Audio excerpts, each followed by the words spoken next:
एक नदी के किनारे दो पेड़ थे। उस रास्ते एक छोटी सी चिड़िया गुजरी और पहले पेड़ से पूछी, बारिश का मौसम शुरू होने वाला है, क्या मैं और मेरे बच्चे तुम्हारी टहनी में अपना घोंसला बनाकर शरण ले सकते हैं? लेकिन उस पेड़ ने मना कर दिया। चिड़िया फिर दूसरे पेड़ के पास गई और वही सवाल पूछा। दूसरा पेड़ मान गया। चिड़िया अपने बच्चों के साथ खुशी खुशी दूसरे पेड़ में घोंसला बनाकर रहने लगी। बारिश का मौसम आया और एक दिन इतनी जोर की बारिश हुई कि नदी के पानी का स्तर और तीव्रता बहुत बढ़ गई।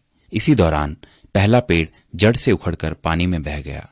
जब उस चिड़िया ने उस पेड़ को बहते हुए देखा तो कहा, जब मैं तुमसे अपने और अपने बच्चों के शरण के लिए आई तब तुमने मना कर दिया था, तो अब देखो तुम्हारे उसी रूखे बर्ताव की सजा तुम्हें मिल रही है।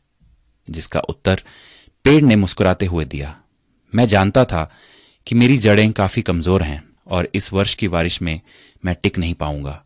मैं तुम्हारी और बच्चों की जान खतरे में नहीं डालना चाहता था। मना करने के लिए मुझे क्षमा कर दो। और ये कहते कहते पेड़ बह गया। किसी के इनकार को हमेशा उनकी कठोरता ना समझिए। क्या पता उनके उसी इनकार से आपका भला हो। कौन किस परिस्थिति में है हम शायद उसे ना समझ पाए, इसलिए किसी के चरित्र और उनकी शैली को उनके वर्तमान व्यवहार से ना तोलें। प्रभु भी यही कहते हैं कि एक मनुष्य दूसरे की सोच और विचार को नहीं समझ सकता। स्वयं प्रभु ही है जो मनुष्य को उसके हृदय से जांचता है, ना कि उसके रूप से। तो आइए दूसरों के बारे में ऊंच नीच से ना सोचकर सबको प्रेम और भाईचारे की नजर से देखने का प्रयास करते हैं।